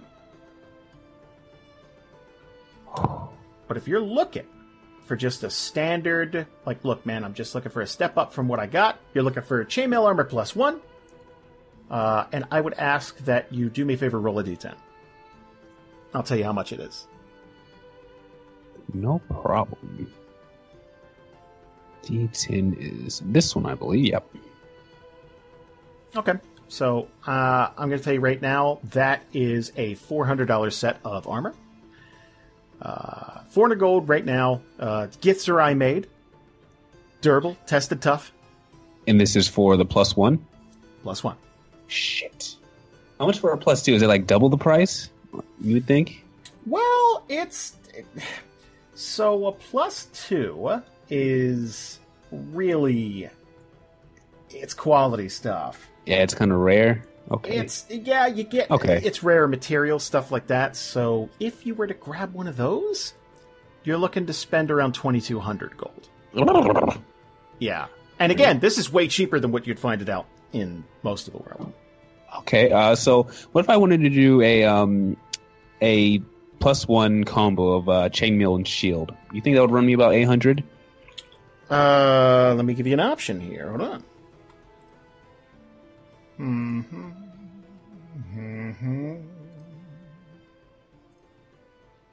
I think I can hook you up with that today. Ooh, fresh off the lot? Fresh off the lot. 600 gold.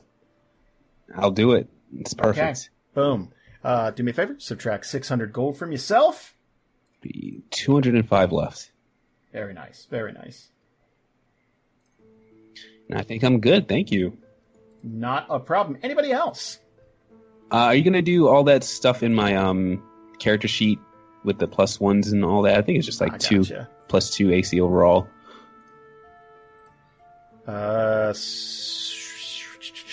So I got you at a 20 right now. Was there more stuff? Oh, wait. Your shield. Did you get a bonus from something? I don't know. I mean, I was at 19, right? So I would guess that the armor +1 would give me +1 AC, and the AC, the shield would give me +1 AC. Let me make sure I'm counting all of it. But if it's counting right, then it's fine to me. I got you. You're at 21. Perfect. Tanking up. Damn, that's a lot of AC. Okay. Anybody else? Do you want to go back to Variis real quick? Yeah, we can. Okay. So, let's start with that dagger. Right. The dagger would be priority 1. Right. So, they could offer you a few different styles. Obviously, you got your standard silver dagger, right? It's coated in silver. It's not a rarity to lore, silver. They also offer different packages, different metals, things like that. And they even have one carved from a dragon's tooth that has magic properties.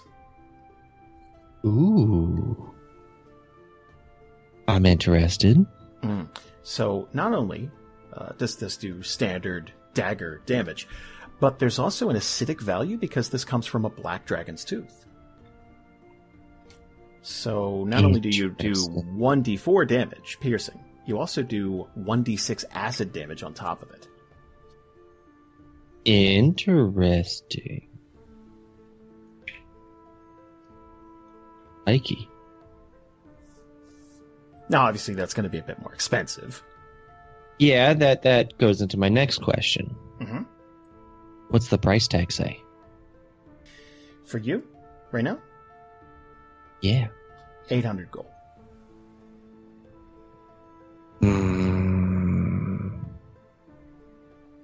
So he'd be holding this in his hand. Mm-hmm. Look down. Like he's looking down at it. Look back over to the party. And he sees Marrek and looks back down. Deal. Okay. You get a free grenade with that. Beautiful. And I know how you feel right now because I just purchased a full-size broadsword at medieval times. So I know what it's like. It's like, I shouldn't. I shouldn't. But I wanna. I really want to. So as soon as money kind of exchanges hands and you kind of straighten everything back, he immediately like stuffs that in a pocket that is not going to be stolen from. Mm-hmm. And then so your butt. Yeah. Yeah, pretty much. And then doesn't talk about that again for now. And because he went a little pricey on that, he's going to look over towards the other claw device and bite his lip. Like, I'm going to see what I can do. Okay. All right. And then he'll walk out. Okay. Anybody else? I would like a sickle and sword upgrade. On it! And of course, Zalu's gift. Let's get you what kind of sword are you looking for? Short sword? Yes, it has to be one-handed. I think I might be able to upgrade to a two-handed weapon in one hand now because it's two-weapon fighting, but I don't think so. So, Are you let's going stick for with the short sword. Short sword +1? Is that what you're going for? Yeah, like not. I don't want to go crazy. You know what the price on that is? It's interesting. Because right now my short sword only does like 1d6 +4 damage, and I'd like to do more of that. The sickle too. The sickle only does 1d4 +4, and that sucks. And you're dual wield too. That gets pricey. Yeah. If only we had a free longsword in a box that we worked hard to get or something. Yeah. I have a grenade that I can't tell you how I got it. Brick, where'd you get a hand grenade? Yes! I don't know. They were buying something, get one free, like chicken nuggets. Do I have to go buy an extra hand grenade? No, I'll make that work. I have to go talk to Eliwrath. Is that their business model? They just give away one free hand grenade with each purchase? Because Avalan didn't get his hand grenade yet. It's for special items. Like it's like that dragon dagger's probably been sitting there for a while. It's like, hey, I'll tell you what, I'll sweeten the pot. And it's silver too. Wait, hold on, Variis, how much did you spend there? You don't know anything. I'm asking you as a character. I mean, as a player. I'm just curious. 800. I spent all but 23 of my gold. I like that. It's like, if I spent more than you, then I want a damn grenade. I mean, you're getting something to protect your life. I'm getting something to protect all of us. One's life. That's true. That's very true. Grenades are great for home defense. Exactly. We're still talking about the grenade here. Yeah. And it has silver fragments in it. That's what's going on. So, here's the thing. For a short sword right now, +1, 300 gold. I can hook you up with a short sword +2 for 1,300 gold right now. It's too rich for my blood. That's way too rich for my blood. But, I'll take the 300 gold one. Sure. Any news on that sickle? I got you. Same thing for the sickle, though, I can give you a vicious sickle for 700 gold. And every time you roll a crit, you deal 7 extra damage. Problem is, I can't afford that. That's fine. So yeah. Just an upgrade for the 2? Yes, please. On it. So that would bring me 600 gold. 600 gold. Okay. So I still have 200 gold. Zalu's present. What you looking for Zalu? I don't know. But for real, I think, what does Zalu, use as a weapon? Zalu usually uses a big fucking hammer. Like a 2-handed hammer. Oh, that sounds expensive. It is. What Get it about... silver. Just dip it in silver. Just dip it in silver. That's just his new solution to everything. It's Exactly. dip it in silver. I don't know. Guys, they got so much of it. I'm slowly convincing everybody to silver their weapons just in case. Just in case something happens. You never know. Yeah. I mean, it's never happened before. Absolutely not. See, the thing is, I don't think they're at the stage where, she'd actually go ahead and buy something meaningful, like a necklace or something. So, I don't know. A hammer sounds really expensive. I don't think she could afford it.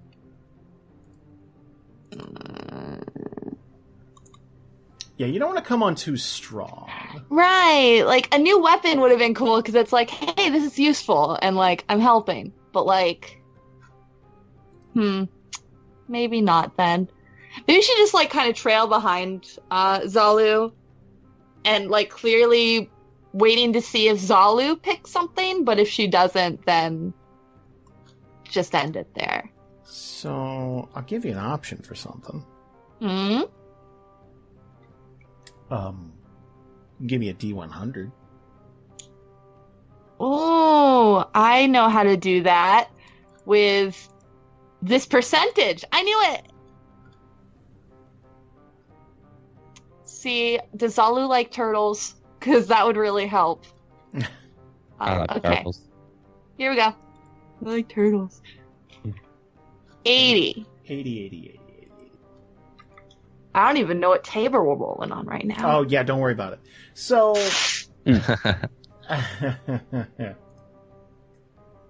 So you're going to see 3 items. One is a bottle of perfume that is labeled 30 gold.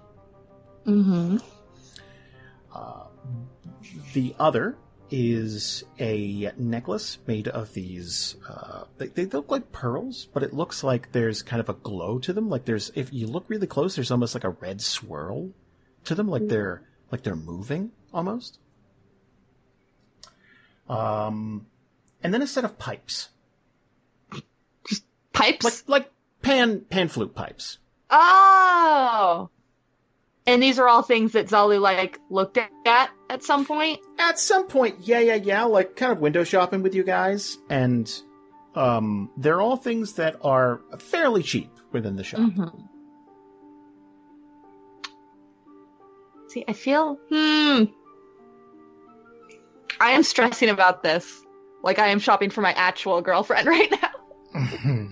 I'm oh, but if I get the perfume, that might be insulting. That's not cool. Because, what if you think that you're smelly or something? That's rude. But I don't want to assume that you know how to play the pan flute. Because, what if you don't? Then that's a dumb gift. So, necklace? You do necklace? I'm thinking necklace. Especially if it's, all swirly and pretty. Because, maybe there's some sort of magical protection on it. Yeah, necklace. Okay. But she won't give it to her yet. She's gonna hold on to it. Okay.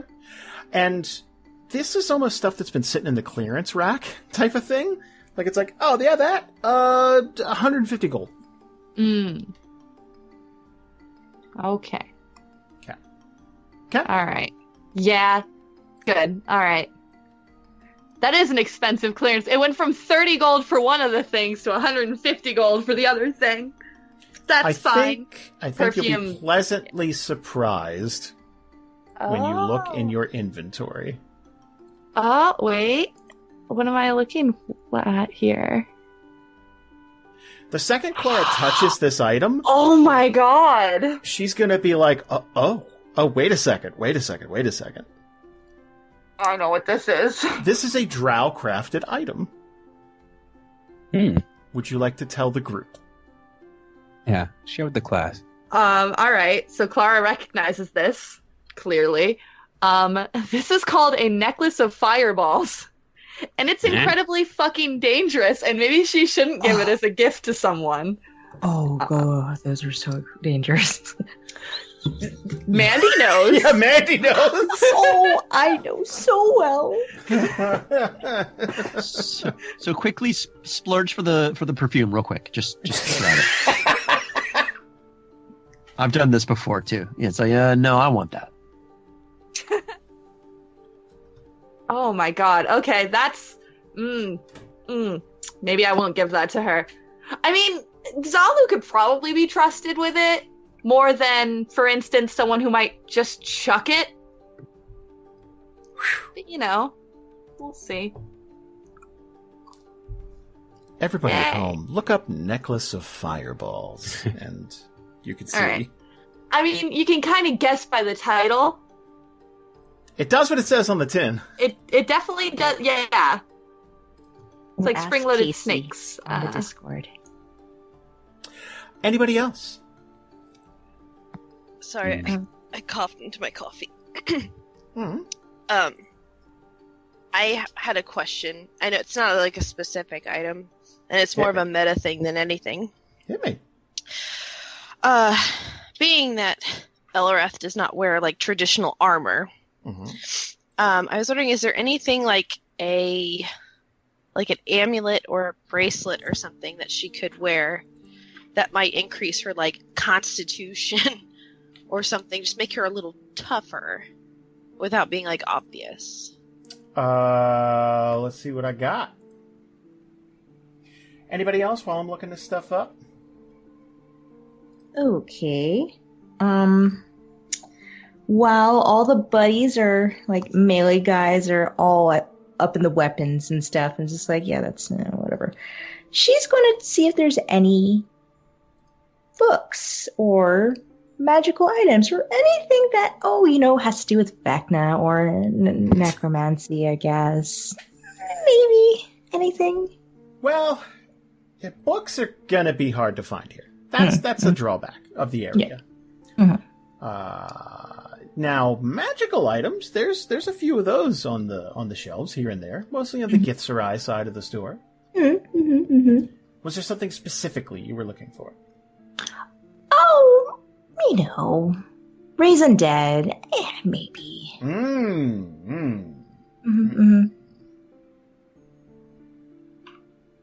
Control undead. Boy, let me see what I can do. So, Eliwrath. Yes. Give me a flat D10. Okay. Hey. Son of a bitch. 8. Okay. Is that good or bad? It's good. Trust me. Okay. Did you hear me die a little? I'm expecting something bad. If you were willing to part with 1,500 gold right now... What? Hold on.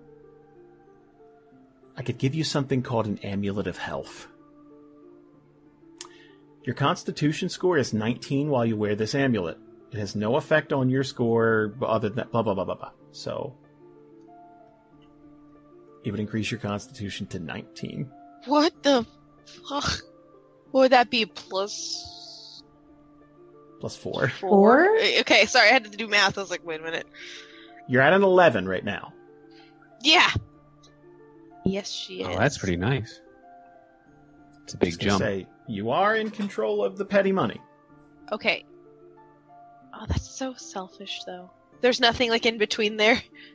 That's Nah, I'm afraid not. damn it. Your healer not- would be very happy. It's If you're not looking for a second selfish. opinion. It's not selfish if you don't tell anybody. True. That is what they say. I have heard that somewhere. Okay, how much? Okay, I'd like to think.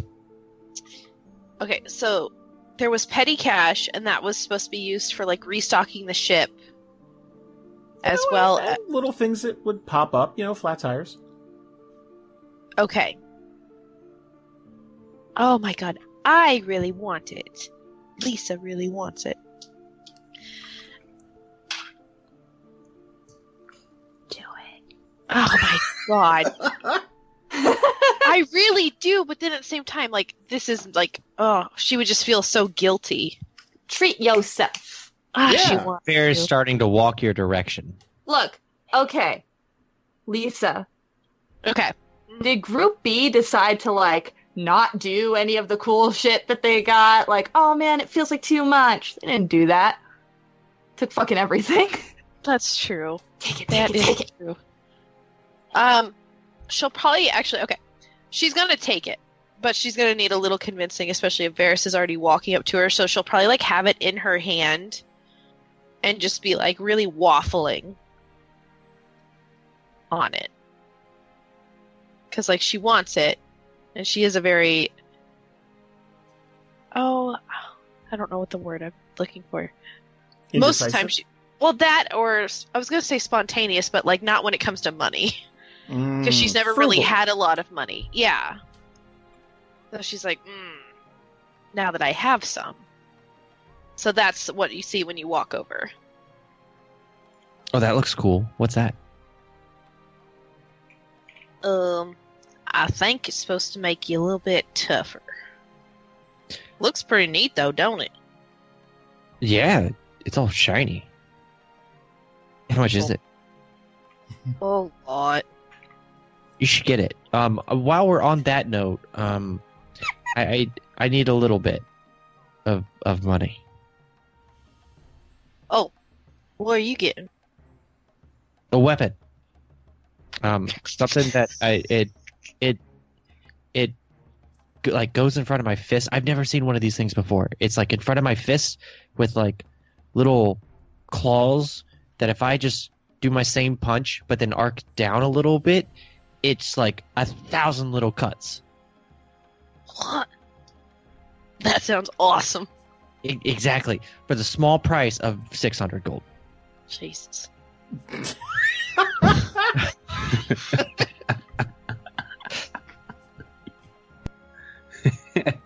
Well, I don't know if she'd be smart enough to ask what happened to your other gold. Because I don't know if she'd know that they all had 800. You know what? I think that we're going somewhere we've never been. Mm-hmm. So I think that you should get your claws, and I should get this shiny thing. I agree. And it's an adventure. We don't know what to expect, so anything that could help us out, right? Right. She still feels a little bit bad about it, but now she's like sheepishly grinning, like, yeah. And Varys just is like, all right, and just like holds out his hand for the cash. Wow. Okay. And she just hands it over. I like just like gives a thumbs up and be like, do we tell the other people about this? we're telling them about this, right? We're telling. Yeah. Okay, thumb up and run back. She'll probably find, like, whoever's around there, whether it's, Marrek or Avalan or something. And just let them know. Just be like, I would like to get this. and it would mean taking stuff out of the party cash. I want it. While looking at them with like partially like, please? You're the captain. Marrek Okay. shrugs. I agree with Marrek. Aye, Captain. He just looks around, and Variis isn't there to do the salute first, so he just kind of does it. He doesn't know. We're on land, we're on sea. What are the rules? She'll like do it. She's like, "Kai, quick thing," and then she'll kind of scamper back there too. And she will definitely want to see that hand grenade at some point. Oh yeah, so going back to the store, he would make that purchase, and then when he goes back to the party, he would be like, "Oh yeah, I got these two things. I got this set of claws, and I got this hand grenade. It came free with it." What? So what this is is a small iron ball with a fuse in it, and you can hear things rattling around. What it does is you light it and throw it, and it explodes, kind of like a bomb. But the entire point of it is that it fragments and sends little metal splinters everywhere, and shreds the organs of your enemies. Beautiful. Oh, nice. It's amazing. Christ. Yeah, it's very dangerous. I One. love it. Guys, I think that's a good time for us to stop for tonight. And what we're going to do the next time is we're going to sit down and we're going to explore any more of Westport that you want, and then we're going to get back in your ship and we're going to continue on to Kodai. Yay! Congratulations, Yay! everybody! Yay! Did it? Thank you, Jasper. Just Yeah. who's sailing? Just took your soul. Okay. Was it worth it, though? Yeah, we don't know about anything of that. Yeah. Worth it for us. It's brilliant. Absolutely. This trip's been so good so far. I still feel Yeah. really bad. Is any raising Especially with my anti-flag? new shiny. And we have several cannons now. Ooh. An iron What do you sight. mean? We've always had several cannons. No, it's just like the Exactly. boat back there at the port. It just doesn't have them, and it doesn't look like it's good anymore. Jason, Mm-hmm. could I get that thing? You said it's an amulet of health? Yes. Okay. Yes. Hold on. Okay. Hot. I feel like Marrek should have gotten something while we were shopping. I got a couple things that Marrek would want to do. Not so much like weapon shopping, but he probably want to look for some food stuff. But that can be very easy at the beginning. And Maybe some leaf leavings or bean leavings. That's Bean the one. leaving. totally. For some reason, I pictured Marrek just kind of like following the group, not being in the lead, not even being in the middle of it, just following the group from not too far away, and just having a smile on his face of like, they're all doing their things, Mhm. of like what could have been versus what's happening now. Like, man, they're alive, and just kicking in the situation's way much better. I really hooked Klara up. That's standing back, arms crossed, like. That's a wingman and a half. Yeah. Holy Okay. shit. Oh, There's your You can- con. look at that. Can I also say that, like, one of the drop, could it be like a holy symbol of Avandra on it? Yeah, sure. Yes! That would have cost you probably 3,500 to 4,500 gold Holy crap. Man, on the mainland. Okay. I used to travel sometimes. I'm so not used to good things happening that like I can barely know. process a lot of it. Like even like as I looked at that necklace, I was like, bullshit. Like that was my first reaction.